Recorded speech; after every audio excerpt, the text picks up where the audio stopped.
The pavement was a blistering sheet of gray under the midday sun. Terry Richmond's lungs burned, his breath coming in ragged gasps as he pushed his bicycle to its absolute limit. He was a man on a mission, a race against a clock that was ticking toward his brother's demise. The sweat poured down his face, stinging his eyes. But he didn't slow down. Every second counted. Every rotation of the pedals brought him closer to saving the only family he had left. Then, in a blur of motion and a sickening crunch of metal, everything stopped. The impact with the patrol car sent Terry sprawling across the scorching asphalt. He didn't even have time to register the blood slicking his forearm or the deep throb in his shoulder that suggested something had been knocked out of place.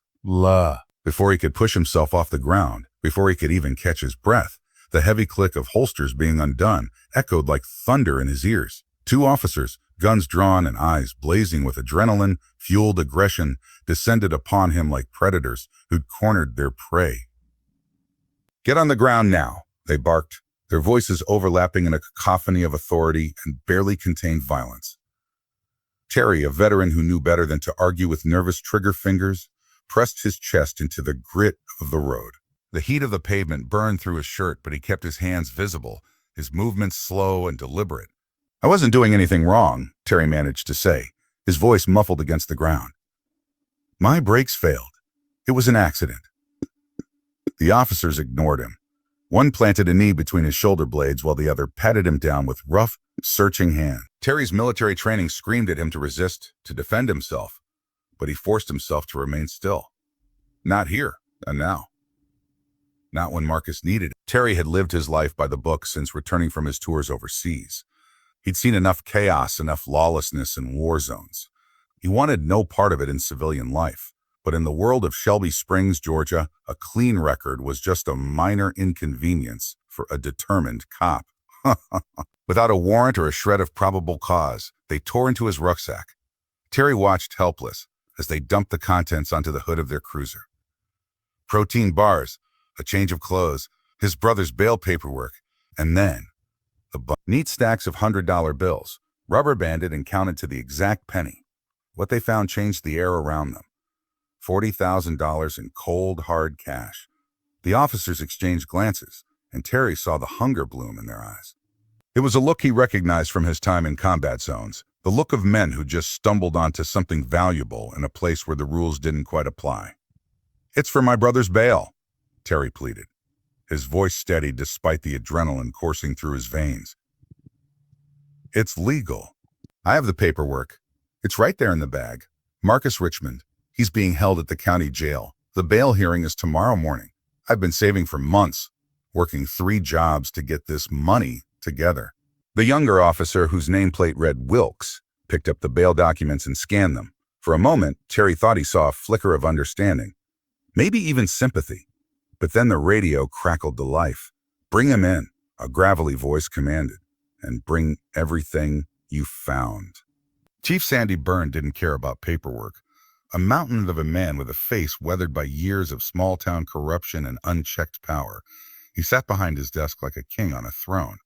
When Terry was brought into his office, still in cuffs, Byrne barely looked up from his computer screen. "Civil asset forfeiture," Byrne said, his voice casual as if he were discussing the weather. "We have reasonable suspicion that these funds are connected to illegal activity." "What illegal activity?" Terry demanded, his composure finally cracking. "I just showed you the bail paperwork. I can provide bank statements, pay stubs, everything you need to verify where that money came from." Byrne finally looked at him, and the chief's eyes were flat, emotionless. "Son, you can file a claim to get your money back. Takes about 6 months, maybe a year. There's a process." "A year? Process? A year?" Terry's voice rose despite himself. "The bail application expires in 24 hours. Without that money, my brother doesn't get out. And if he stays in general population," he couldn't finish the sentence. Marcus had testified against members of a local gang in a case that had nothing to do with him. He'd simply witnessed a crime and done the right thing. Now those same gang members were in the county jail, waiting for their own trials. Marcus wouldn't survive the week. Under the guise of civil asset forfeiture, the police department seized every last cent. Terry was left with nothing but a bruised ego, a desperate heart, and the growing realization that the system he'd sworn to protect had become something unrecognizable. That night, Terry didn't sleep. He sat in the cheap motel room he'd rented at the edge of town, staring at his brother's photograph. Marcus was smiling in the picture, taken at Terry's homecoming party 2 years ago. He was the good one. The one who'd stayed out of trouble, who'd gone to community college and worked as a mechanic. The one who'd made their late mother proud. And now he was going to die because Terry couldn't protect him. The following morning, Terry walked into the Shelby Springs Police Department with a different kind of determination. He wasn't there to beg. He was there to demand what was rightfully his. The building was a squat, brick structure that looked more like a bunker than a place of law and order. Inside, the air conditioning was broken, and the whole place smelled of stale coffee and decades of accumulated grime. Chief Byrne met him in the lobby with a smug grin and a steaming cup of coffee. "Mr. Richmond, I thought we settled this yesterday." "The money's a legal seizure," Terry said, his voice level. "You know it, and I know it. I want it back." Now.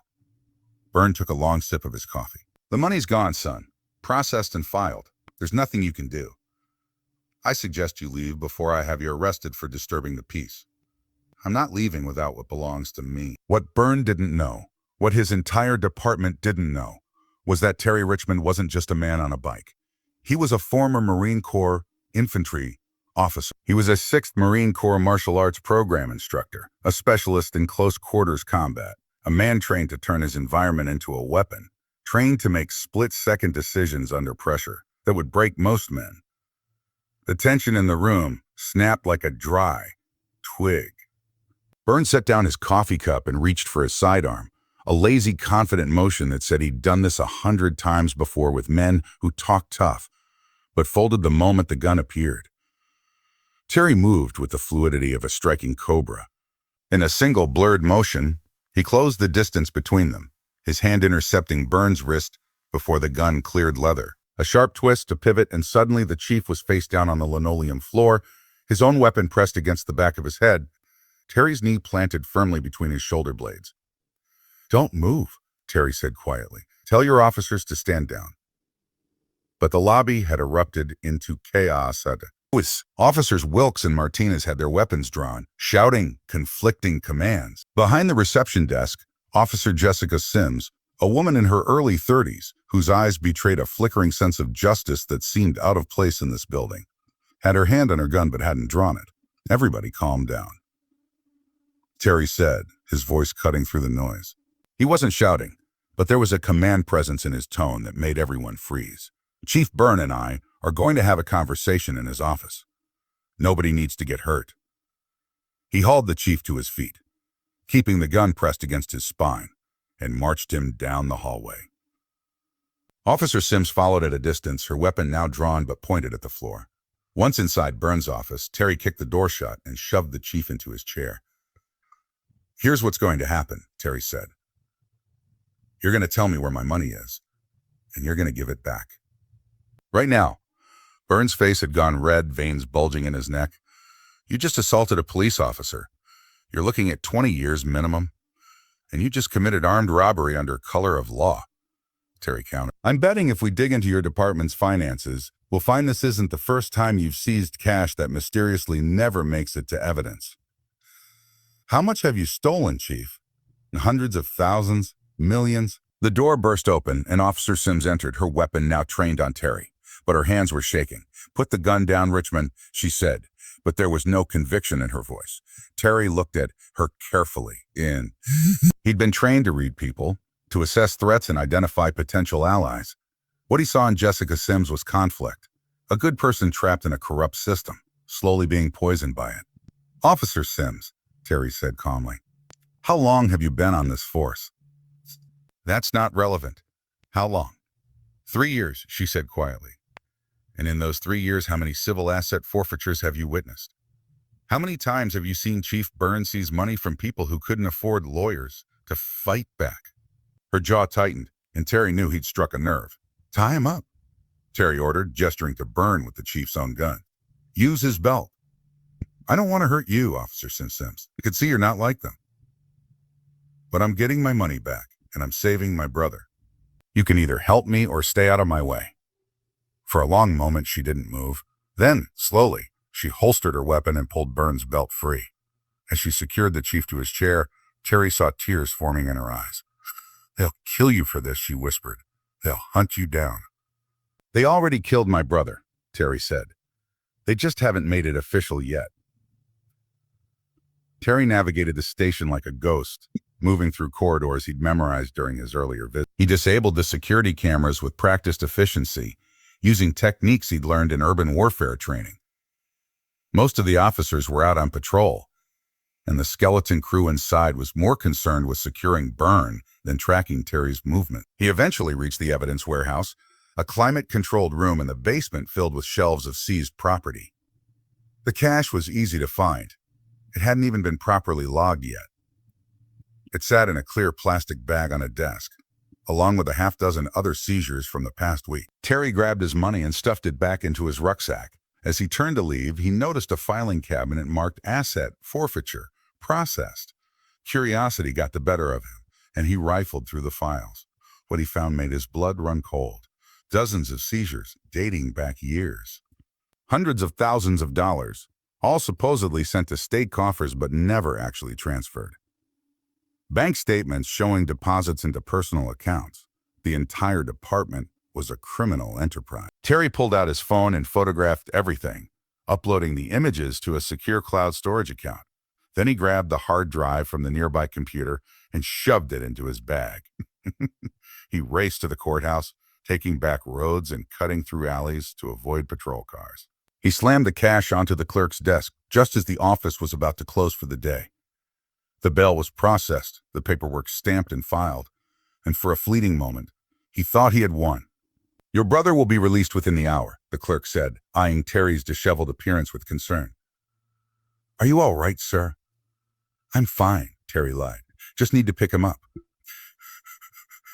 But as he stepped out of the courthouse, the world turned blue and red. Dozens of officers, their sirens screaming a chorus of vengeance, surrounded him. Terry was tackled from behind, his face smashing into the courthouse steps. Cuffs bit into his wrists, and rough hands yanked him to his feet. "You're done, Richmond," Officer Wilkes shouted in his ear. "You're going away forever." They threw him into the back of a van, and for the next 2 hours, Terry sat in darkness, listening to the muffled conversations of the officers outside. He'd known this was coming.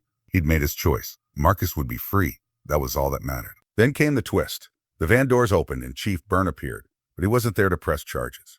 His face was bruised where he'd struggled against his restraints, and his eyes burned with a mixture of rage and something else. Fear. Fear. Instead of reading Terry his rights, Byrne tossed a duffel bag at Terry's feet. It landed with a heavy thud. "Take this and leave. Get out of my town and never look back." Terry stared at the bag, then at Byrne. "What is this?" "It's twice what we took from you," Byrne said. $80,000. Take it, get your brother, and disappear. We'll forget this ever happened." It was a bribe, a desperate attempt to bury the corruption Terry had uncovered. The chief had probably seen the missing hard drive and put 2 and 2 together. This wasn't mercy, it was damage control. "And if I don't?" Terry asked. Byrne leaned in close. "Then you'll be charged with assaulting a police officer, kidnapping, armed robbery, and anything else I can think of. Your brother will be rearrested on new charges before he makes it out of the parking lot. You'll both rot in prison. Or," he paused, "you could take the money and save both your lives." Terry looked at the bag for a long moment. Then he looked at Byrne. "I'll take the money." The chief smiled, thinking he'd won. Smart man. They released Terry at the edge of town, keeping his phone and wallet but letting him keep the duffel bag. He walked to a gas station, used a payphone to call a cab, and went straight to the county jail. Marcus was waiting outside, looking thin and haunted but alive. When he saw Terry, he broke into a run, and the brothers embraced in the parking lot. "I thought I was dead," Marcus whispered. "They came for me last night, Terry. If the guards hadn't intervened..." "It's over," Terry said. "Wait, you're safe now. We're leaving, tonight." They returned to Terry's motel room, where he'd already packed both their belongings. But as Terry unlocked the door, he found someone waiting inside. His lawyer, Janet Reeves, sat on the bed, her eyes red-rimmed and swollen. Next to her was a woman in a sheriff's uniform from the neighboring county, Sheriff Angie Hall. Someone Terry had reached out to days ago when he first suspected Shelby Springs PD was corrupt. "Terry," Janet said, her voice breaking. "I'm so sorry." Terry's heart stopped. "What happened?" "Your brother, he didn't make it." Terry turned to Marcus, who stood in the doorway, very much alive. "What are you talking about? He's right here." But Marcus's expression had changed. He looked at Terry with confusion and pain. "Terry, what's she talking about?" Sheriff Hall stood up. "Mr. Richmond, I'm afraid there's been a terrible mistake. The bail was processed, yes, but there was a delay in the transfer order. Your brother was attacked in his cell 3 hours ago, before the release order reached the jail. He died on the way to the hospital." The world tilted. Terry looked at Marcus, then at the sheriff, then back at Marcus. No, he's right here. He's standing right here." Marcus took a step forward, and Terry saw it, the blood seeping through his shirt, the pallor of his skin, the way he seemed to flicker at the edges like a faulty hologram. This wasn't real. Marcus wasn't real. "I'm sorry, brother," Marcus said, and his voice seemed to come from very far away. "I tried to hold on. Then he was gone, and Terry was alone with Janet and the sheriff, screaming into the void where his brother had been. The world went cold. The bribe, the corruption, the injustice, it all crystallized into a single burning desire, revenge. Terry didn't run. He didn't take the bribe money, instead leaving it with Sheriff Hall as evidence. He drove back toward Shelby Springs, the rain lashing against his windshield. He was intercepted on a back road, police cruisers boxing him in from both sides. When Officer Wilkes opened fire, Terry didn't flinch. He downloaded the evidence files to a dozen different locations before returning to town. He'd sent copies to the state attorney general, the FBI, and 3 different news organizations.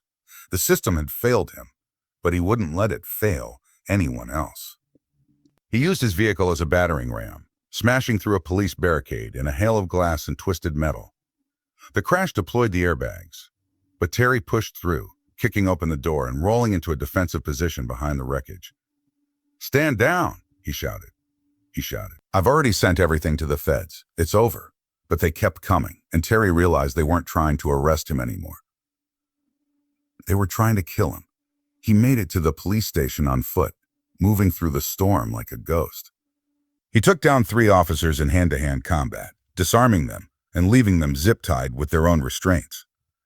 He moved through the corridors, a force of nature driven by grief and righteous fury.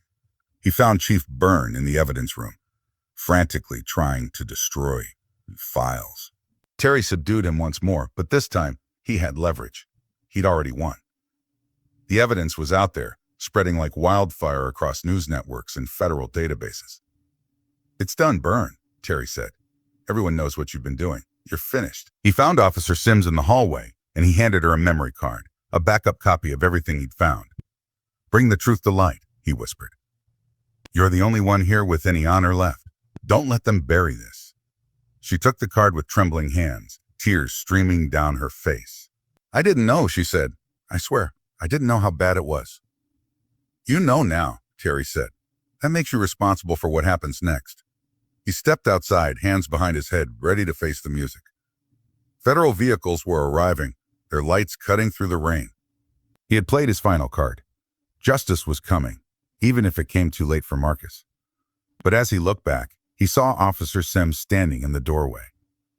She looked at the memory card, then at Chief Byrne, who was being led out in handcuffs by federal agents.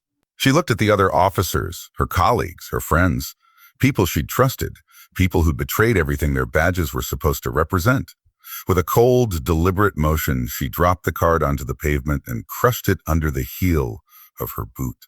The betrayal hit Terry harder than any bullet. He'd been wrong about her. The system wasn't just broken. It was fortified by people who chose comfort over conscience, who chose complicity over courage.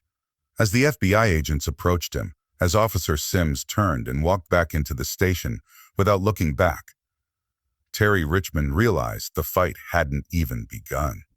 Byrne would go to prison, yes. The evidence Terry had distributed would ensure that. But Sims and officers like her, the ones who knew the truth but chose to protect the institution over the people it was meant to serve, they would remain. They would rebuild. They would continue. And somewhere in Shelby Springs, another Terry Richmond would lose another Marcus. Another family would be destroyed by corruption wearing a badge. But Terry had one consolation. As the agents read him his rights and led him to their vehicle, he saw Sheriff Hall standing at the edge of the scene. She gave him a subtle nod. She had the duffel bag, she had the evidence, and she had the will to fight. The war wasn't over. It was just beginning.